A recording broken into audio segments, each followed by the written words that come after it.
Ceci est la parole de Dieu. Et Elle était au commencement. C'est elle qui a tout créé. Elle était tournée vers Dieu. Elle était Dieu. Elle s'est fait chair. Elle a habité parmi nous. Elle est présente au milieu de nous. Elle est en train d'agir dans notre vie. Oui, cette parole, c'est Jésus-Christ de Nazareth. Elle habitera éternellement au milieu de nous. Elle est la vérité sans comparaison. C'est elle qui m'a créé. Ma nourriture quotidienne, c'est cette parole. Car Jésus me l'a déclaré. Dans Matthieu 4, verset 4. L'homme ne vit pas seulement du pain,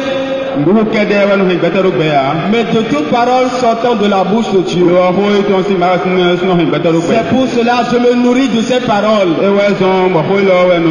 Je crois tout ce qu'elle m'enseigne. Pour se mentir, ni me mentir.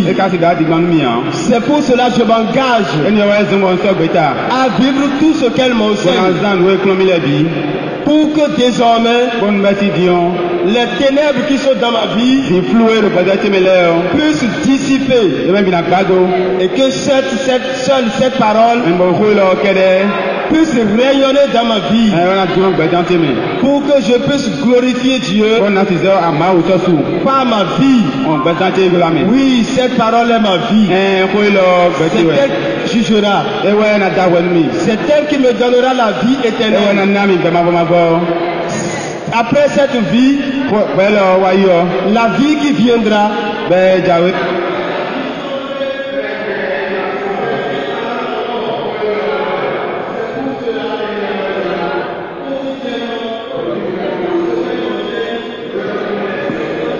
moi, de pratiquer. Je bénis le Père Tout-Puissant qui m'a donné cette parole. Je bénis le Fils unique de Dieu, Jésus-Christ de Nazareth, qui m'a donné cette parole. Je bénis le Saint-Esprit, l'Esprit Saint de Dieu, l'Esprit de mon Père, mon précieux Esprit Saint, qui m'éclaire toujours, qui me donne la lumière sur cette parole, pour que mon âme aille au ciel, pour que mon âme n'aille pas en enfer, pour que mon âme puisse vivre éternellement avec Dieu, mon Père, dont je suis à la quête dans ce monde. Et je n'abaisserai pas. Je ne vais pas me décourager. J'irai jusqu'au bout. Avec cette parole, j'affranchirai les portes du paradis. Puissant, au nom glorieux de mon Seigneur Jésus-Christ de Nazareth. Amen. Amen. Alléluia. Alléluia. Jésus. Vive. Jésus. Vive. Jésus. Vive. Jésus. Vive. Chers frères et sœurs, nous rendons grâce à Dieu qui ne fait pas la perte de notre âme, tel qu'il a dit que c'est à l'homme de gagner tout l'univers. S'il va perdre son âme, c'est ce qui nous évite. C'est ce qui nous évite en nous conduisant chaque jour sur le chemin qui mène au paradis par sa parole. Oui. Nous prenons la première lecture. Nous avons vu le Seigneur en train de reprocher certaines choses au peuple d'Israël par son prophète Osée. Nous voyons ici le Seigneur dit Osée parle. Il dit ainsi le Seigneur. Et quand nous lisons, nous voyons que c'est Dieu qui parle. Mais à travers un prophète. Bon, c'est pour cela que ceux que le Seigneur a choisis, que ce soit dans notre église, ailleurs, que nous voyons que cette personne vit dans la vérité et que tout ce qui nous enseigne, nous voyons que c'est la vérité. On n'a pas le droit de blasphémer. Parce que le prophète parle comme Dieu parle. Quand le prophète parle, il ne dit pas le Seigneur m'a dit. Ainsi parle le Seigneur. Et il parle tout comme c'est Dieu qui parle. C'est pour cela que quand vous êtes dans l'assemblée, vous parle, la parole peut vous choquer n'importe comment. Demandez à l'Esprit Saint de venir vous éclairer. Parce que si la parole me choque, ça dit que je ne suis pas avec le Saint-Esprit. Et Dieu doit me mettre à la place de celui qui me parle. Si c'était moi que Dieu a mis là, je ferais pareil comme lui. Donc c'est dans cela que je vous invite. Chaque fois quand vous écoutez la parole de Dieu, ne blasphémez pas. Parce qu'on ne prépare pas ce qu'on vient vous dire.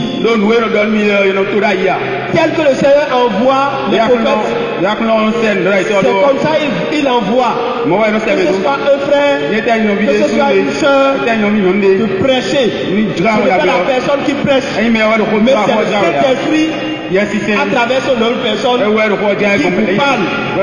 Parce que depuis qu'il a reçu la mission d'aller évangéliser, d'aller prêcher, d'aller parler de Dieu, il demande l'unité avec le Saint-Esprit. Seigneur Esprit Saint, viens à mon secours.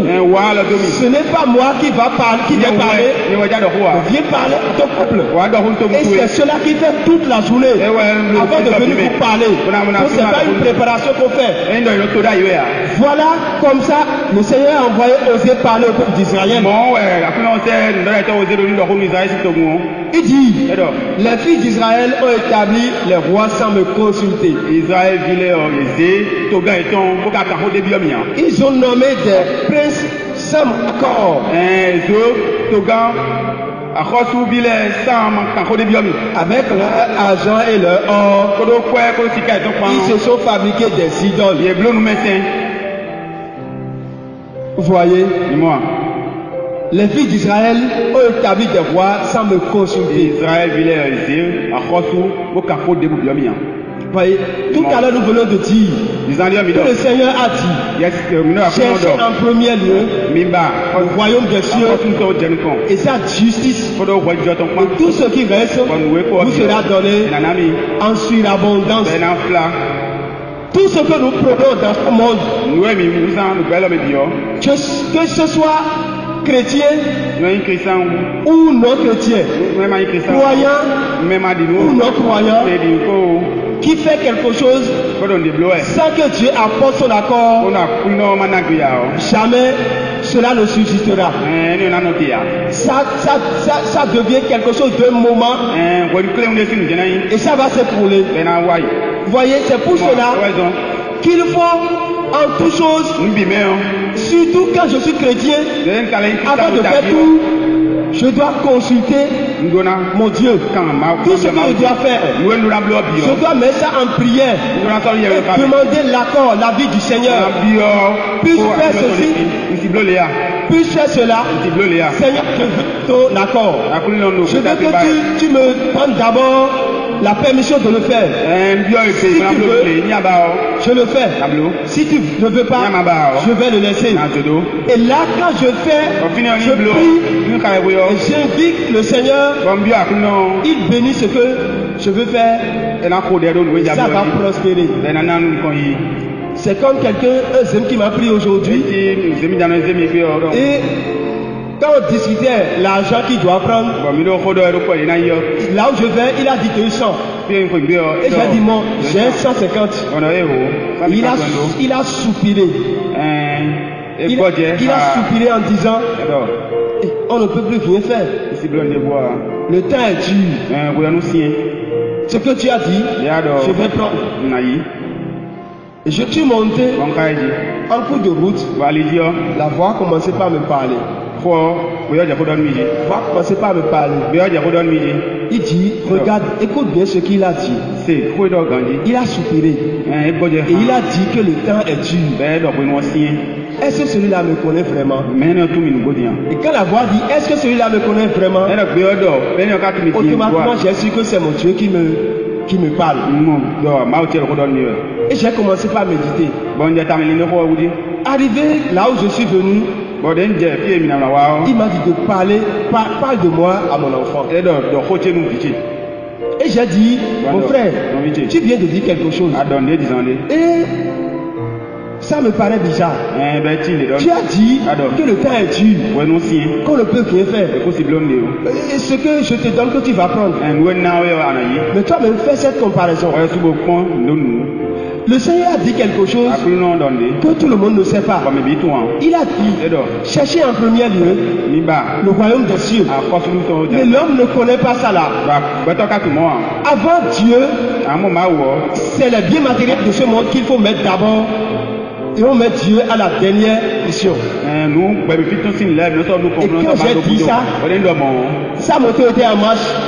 Il a été la moto. Il a encore soupiré. Il dit oui mon frère, tu as dit vrai. Et j'ai dit, toi me regarde. J'ai donné un exemple banal. Dans l'évangile où Jésus a béni les pères, j'ai dit il faut regarder. Quelqu'un, au moment où Jésus était en mission, les gens voulaient manger, les gens ont faim. Et les disciples ont demandé de les chasser pour qu'ils aillent manger. Et le Seigneur a dit à ses disciples, donnez-leur vous-même à manger. Et les disciples ont dit, est-ce que nous pouvons donner à manger à tous ces foules-là? Si nous réunissons les salaires de 100 personnes, ça ne peut pas nourrir ces foules. Donc, le Seigneur a dit, mais faites-les asseoir. Et quand le Seigneur a dit ça, il a dit, vous avez quoi? On lui a dit, il y a un jeune homme qui a 5 pains et 2 poissons. Et il a dit, apportez-les-moi. Quand on a apporté les pains, il a béni, il a rendu grâce à son Père. Il a donné maintenant les pains aux disciples. Il leur a donné maintenant l'ordre de partager. Je lui ai dit, mais regarde ce que je dis. Quand je ai béni les pains, pas dit, les pains ne se sont pas multipliés. Il a dit de partager. C'est un mot, les disciples partageaient. Que les pains s'accroissent. Quand les disciples prennent un peu, là où on a pris, le pain s'ajoute encore.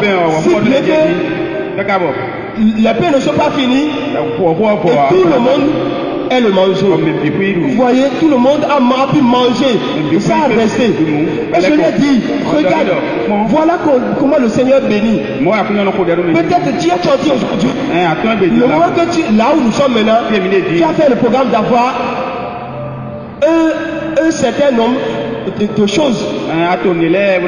Tu as fait le programme d'avoir tête montant par exemple, et tu n'as pas eu. Et voilà, c'est parce que Dieu n'est pas dans tes affaires. Et il a dit c'est vrai.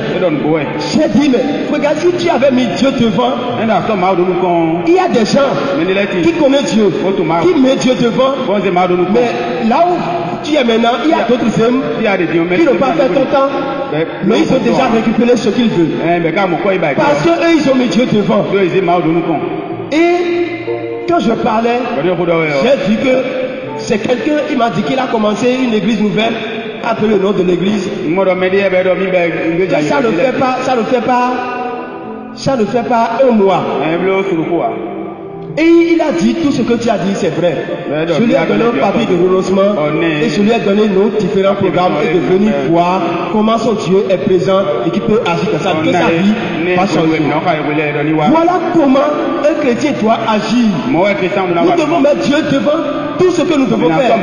Sinon, ça va chuter. Et nous allons commencer par récriminer aussi contre Dieu. Alors qu'il n'en est pour rien. Voyez, voilà les deux différentes sortes de chrétiens que nous avons dans notre église. Celui qui vient à l'église, qui écoute la parole de Dieu, qui met en pratique, qui a une bonne vie, et celui qui écoute sans écouter, celui qui écoute sans pratiquer. Sa vie ne sera pas comme celui qui pratique la parole de Dieu. Il y a un changement dont nous avons le devoir d'écouter et de pratiquer ce que le Seigneur nous enseigne pour qu'il bénisse nos activités.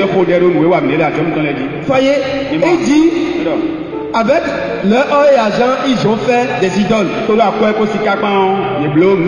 Ils seront anéantis. Je le rejette, ton Bordeaux, Samarie. Ma colère s'est enflammée contre tes enfants.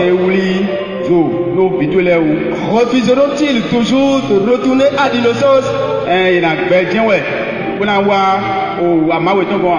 Toutes les fois, quand nous n'écoutons pas la voix de Dieu, quand nous choisissons notre chemin, le Seigneur pleurniche. Il se lamente à cause de toi, à cause de moi, parce que nous n'avons pas écouté sa parole. Or, c'est sa parole qui nous donne vie. C'est sa parole qui nous restaure. C'est sa parole qui nous conduit. Le danger que nous accourons, en faisant dos, Seigneur, c'est ça qu'il voit. Et il nous met en garde. Nous avons vu hier, par exemple, dans le livre de Osée, Osée 2, à partir du chapitre 16, le Seigneur disait, je vais amener mon peuple au désert. Je vais l'amener au désert. Et je vais lui parler cœur à cœur. Je ferai de lui ma femme. Tu ne vas plus m'appeler mon maître, mon Baal, mais tu m'appelleras mon mari. Et moi je vais t'appeler mon époux. Vous voyez, chacun et chacune de nous, nous avons dit tout à l'heure que c'est nos âmes qui iront rester avec Dieu au ciel. Nos corps n'ont rien à voir là-bas. C'est nos corps qui nous différencient. C'est le corps qui a le sexe.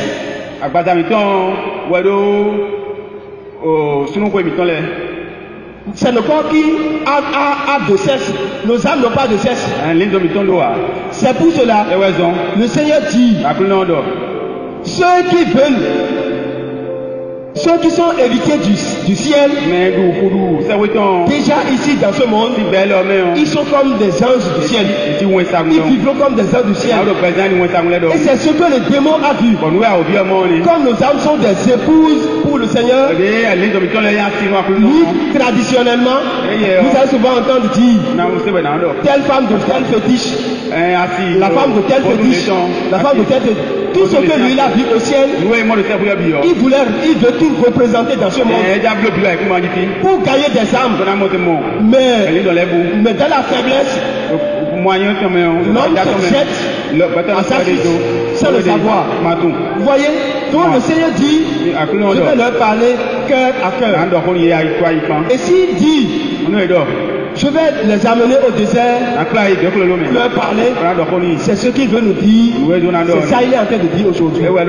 Mais sans menace. Prenons Isaïe 54, verset 8 à 9.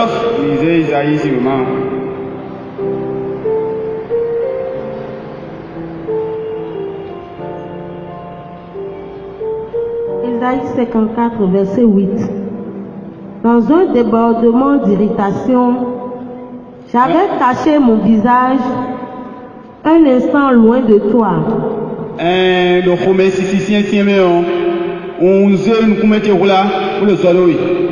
Mais avec une amitié sans fin,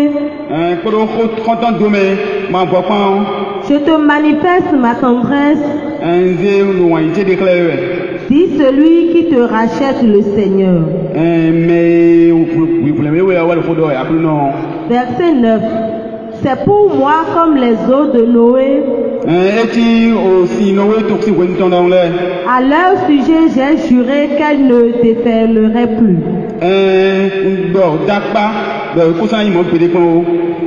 Qu'elle ne déferlerait plus ces eaux de Noé jusque sur la terre.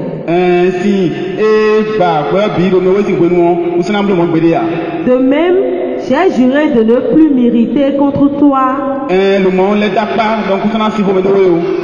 de ne plus te menacer. Et de ne plus te menacer. Il dit ces choses aujourd'hui au peuple d'Israël, mais sans menace, pour leur montrer la gravité de ce qu'ils sont en train de courir. Voyez, hier il dit, je vais leur amener dans le désert, par les cœur à cœur. Voyez, quand nous nous détournons de Dieu, quand nous faisons le mal, ça a des conséquences. Et c'est cette conséquence qui nous évite. Parce que sa colère ne finira jamais. Pourquoi? Parce que tant que l'idolâtrie ne finit pas, la colère de Dieu ne finira jamais. Mais si quelqu'un le connaît, mais si quelqu'un veut pratiquer sa volonté, il quitte sa colère là. Prenons 2 Rois 22, à partir du verset 16. Et lisons. Je fais tout là un peu, vous allez voir, c'est le roi Josias. Quand lui il a fait bien, il a bien pratiqué ce que le Seigneur voulait. C'est lui qui a envoyé son secrétaire et un prêtre a trouvé les lois du Seigneur et a remis au secrétaire. Et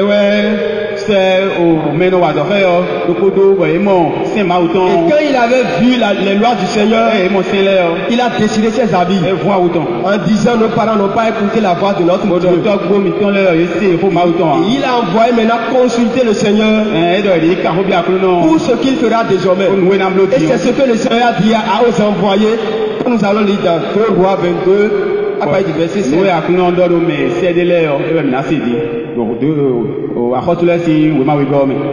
2 Rois 22 verset 16. Ainsi parle le Seigneur. Je vais amener un malheur sur ce lieu et ses habitants, accomplissant toutes les paroles du livre que le roi de Juda a lu.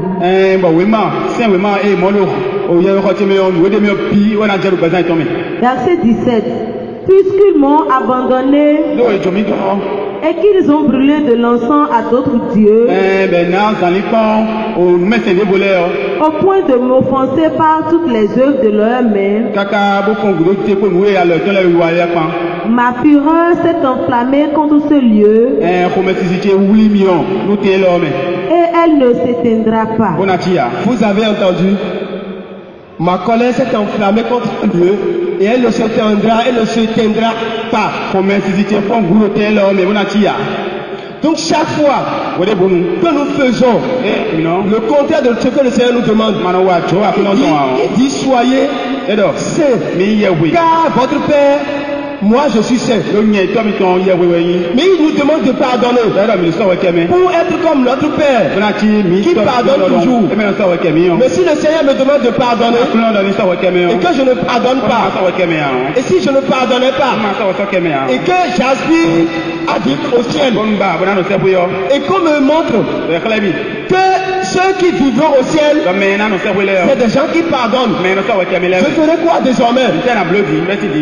Je vais pardonner.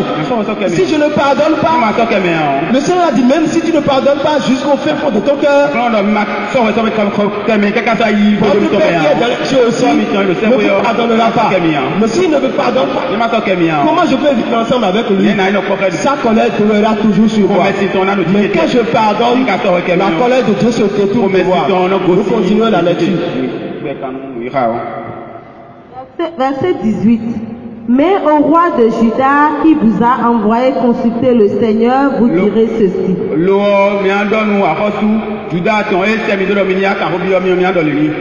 Ainsi parle le Seigneur, le Dieu d'Israël.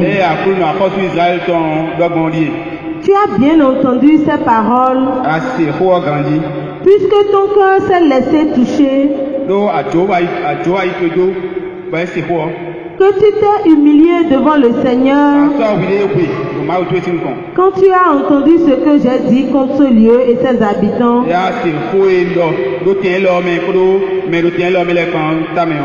ce que j'ai dit contre ce lieu et ses habitants, ce lieu deviendra un endroit désolé et maudit. Voyez, ce lieu, nous disons en même temps que le monde dans lequel nous nous trouvons, c'est un monde maudit. C'est pour cela Jésus dans Jean 17, il dit qu'ils sont dans le monde, mais ils ne sont pas du monde. Le monde est un monde maudit. Et tant que je ne me dresse pas selon la volonté de Dieu, je serai toujours maudit. Même si je suis dans l'église, même si je m'appelle chrétien et que je ne le suis pas intérieurement, je serai toujours maudit. Et si je fais la volonté de Dieu, je me fais cette malédiction là.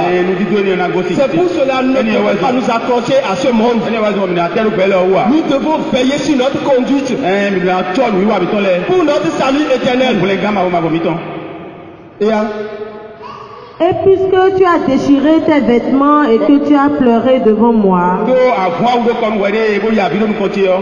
eh bien moi aussi j'ai entendu. Oracle du Seigneur.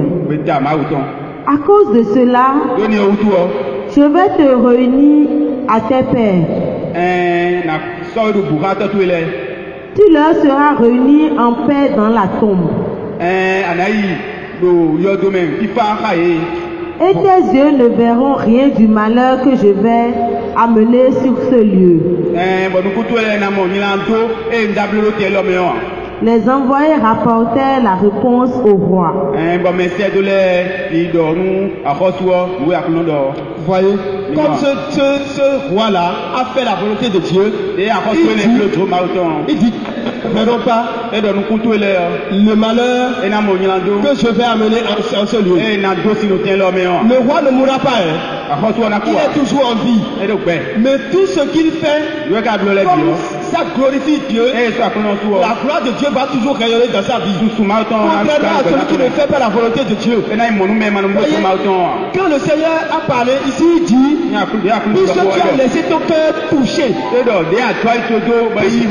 puisque tu as laissé ton cœur toucher, c'est pour cela qu'il disait hier, jamais mon peuple au désert, il parle de toi, il parle de moi, je vais t'amener au désert, comme il t'a amené aujourd'hui dans l'église, pour te parler, cœur à cœur, et puisque tu as laissé ton cœur toucher, vous voyez, c'est ce qu'il veut dire, la réponse brève du psaume nous a donné ce soir.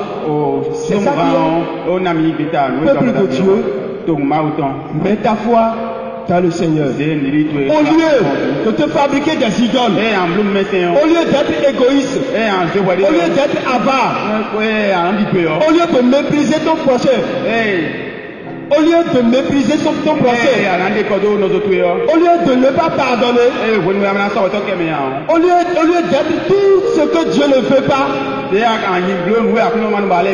idoles que tu te fabriques, laisse-les, brûle-les, détruis-les, et mets ta foi dans le seul et l'unique Dieu qui peut te sauver. Ces idoles ne te sauveront pas. Si tu adores ces idoles jusqu'à la fin des temps, ces idoles avec toi, vous irez en enfer. Un seul Dieu pourra te sauver. Et c'est en laissant son cœur touché, en écoutant la voix de Dieu, qu'on met sa foi dans le Seigneur. C'est pour cela que vous allez voir dans l'évangile, le Seigneur a guéri un sourd-muet. Parce que, vous voyez, quand on parle de sourd-muet, nous venons de citer certaines choses qui aujourd'hui nous a aveuglés. abouki ces choses-là ont bouché nos oreilles. Pour que nous n'écoutons pas la voix du Dieu. Nous ne voyons pas celui qui nous parle. Voyez, quand le Seigneur appelle tout le peuple, il parle à tout le monde. C'est vrai qu'il espère. Il espère la conversion de tout le monde. Mais tout le monde ne change pas. Tout le monde ne veut pas faire ce que le Seigneur demande. C'est une minorité seulement. C'est pour cela lui-même il dit beaucoup d'appeler. Il y a celui qui est à côté de toi.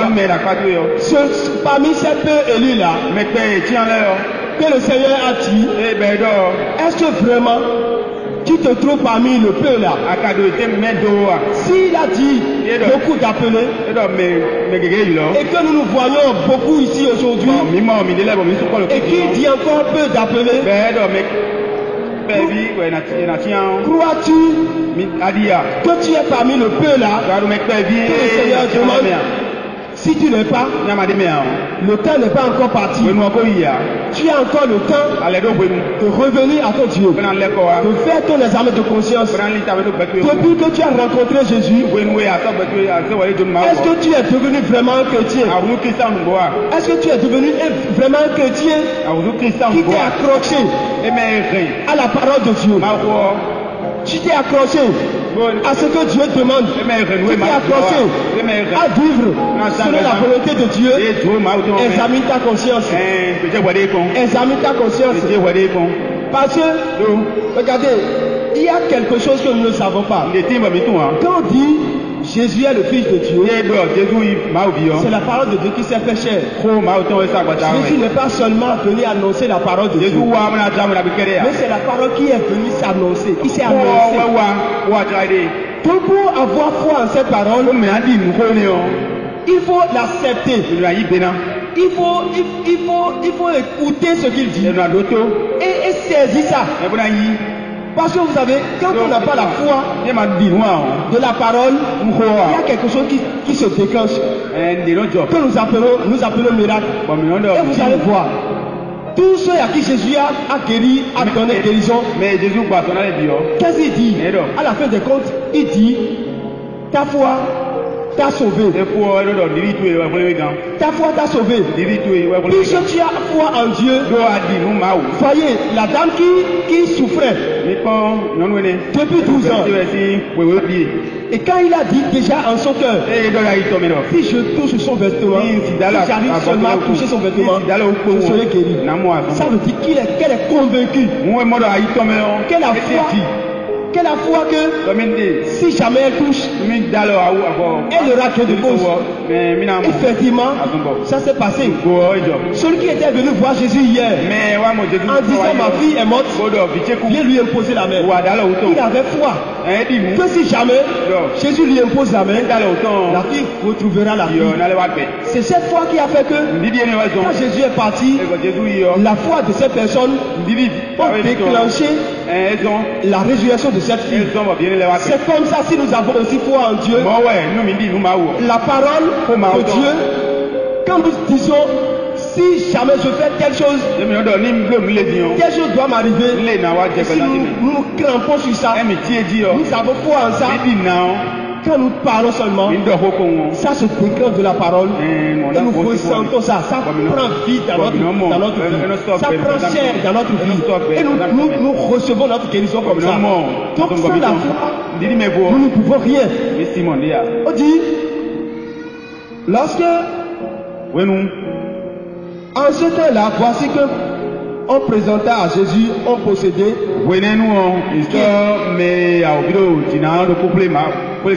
qui était sourd-muet.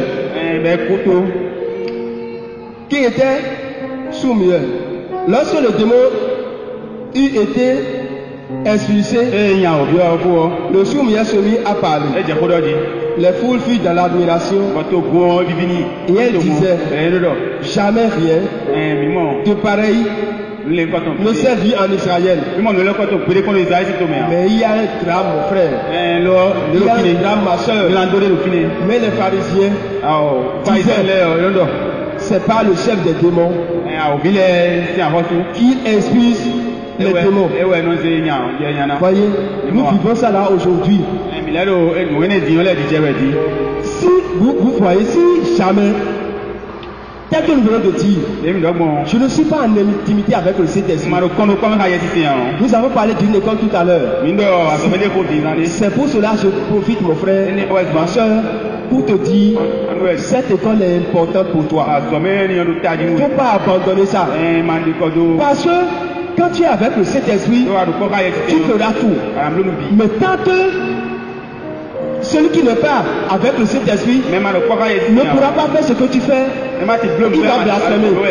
Parce que comme le Saint-Esprit est en toi, quand tu décrètes, tu as une union mystique avec ton Dieu.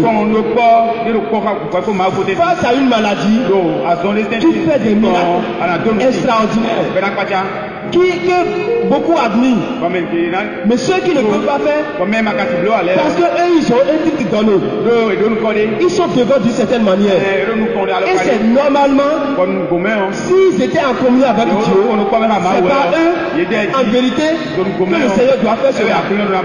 Mais eux, comme le Seigneur a dit, ils ont leurs différentes idoles dans l'église. Vous voyez, c'est ça qui fait que ils n'arrivaient pas à faire ce que le Seigneur fait à travers leur personne. Mais si quelqu'un s'unit avec le Saint-Esprit et que le Saint-Esprit fait ces choses à travers cette personne, comme eux ne peuvent pas faire, en disant que c'est le démon. Je ne vais pas vous mentir. Si jamais nous restons sur cela, que nous disons forcément que c'est le démon qui fait cela, nous blasphémons le Saint-Esprit. Et là, je peux porter quel que soit le titre que je porte, j'irai en enfer. Je ne vivrai pas avec Dieu. Parce que c'est blasphémer le Saint-Esprit. Le Fils de l'homme peut le blasphémer. Pardonnez. Mais le Saint-Esprit, si jamais vous blasphémez le Saint-Esprit, le Seigneur ne se voit trop fou. Il vous voit comme ennemi. Prenons Isaïe 63. Disons le verset 8 et le verset 9.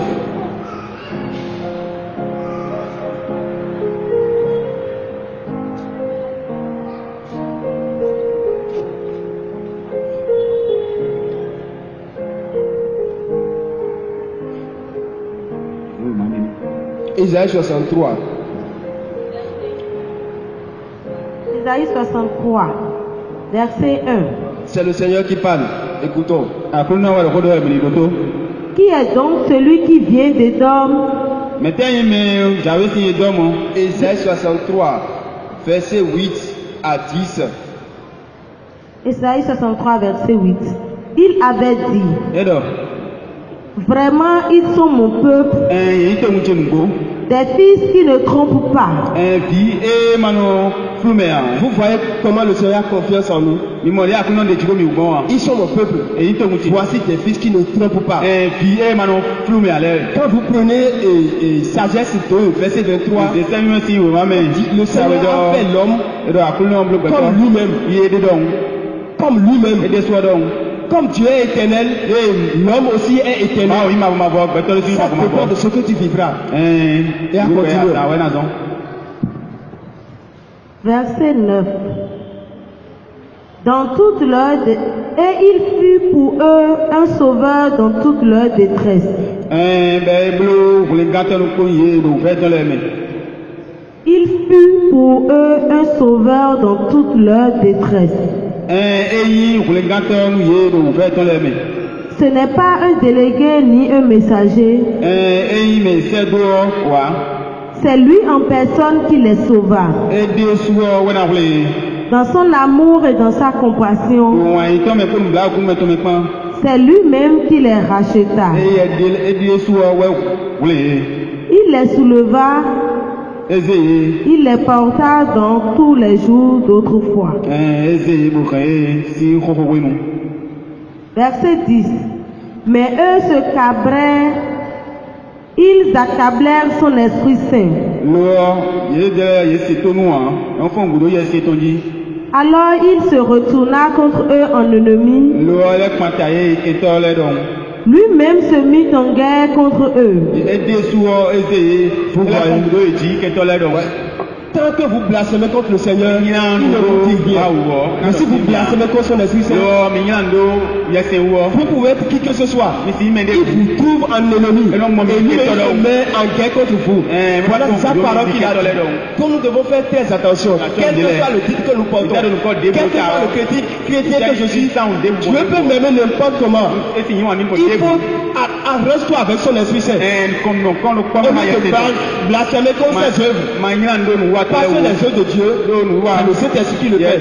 Si tu blasphèmes contre son Esprit Saint, tu deviens un ennemi de Dieu. Que ce ne soit pas ainsi pour toi, ni pour moi. Que le Saint-Esprit nous aide à vivre toujours ce que le Seigneur nous demande pour avoir part à la vie éternelle. C'est pour cela que nous allons nous lever et en priant le psaume, nous allons déraciner tout ce qui nous handicape, tout ce qui nous empêche à vivre la volonté de Dieu. Nous allons tout déraciner par le psaume. Peuple de Dieu, mets ta foi dans le Seigneur. Notre Dieu, il est au ciel. Tout ce qu'il veut, il le fait. Leurs idoles, or et argent, ouvrage de mains humaines. Elles ont une bouche et ne parlent pas. Tes yeux et ne voient pas. Tes oreilles et n'entendent pas. Tes narines et ne sentent pas. Leurs mains ne peuvent toucher. Leurs pieds ne peuvent marcher. Qu'ils deviennent comme elles. Qui deviennent comme elles, tous ceux qui les font, ceux qui mettent leur foi en elles. Israël, mets ta foi dans le Seigneur. Le secours et le bouclier, c'est lui. Famille d'Aaron, mets ta foi dans le Seigneur. Le secours et le bouclier, c'est lui. Tu dis à celui qui est à côté de toi, mon frère, ma soeur, mets ta foi dans le Seigneur. Ton sauveur, c'est Jésus-Christ de Nazareth. Il n'y a pas d'autre sauveur ailleurs.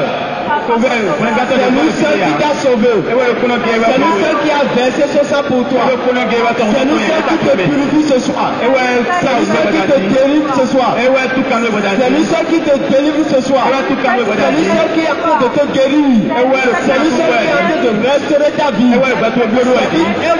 C'est nous seul qui a ta vie. C'est lui seul qui vient te faire de toi un être nouveau. Car cet être nouveau, le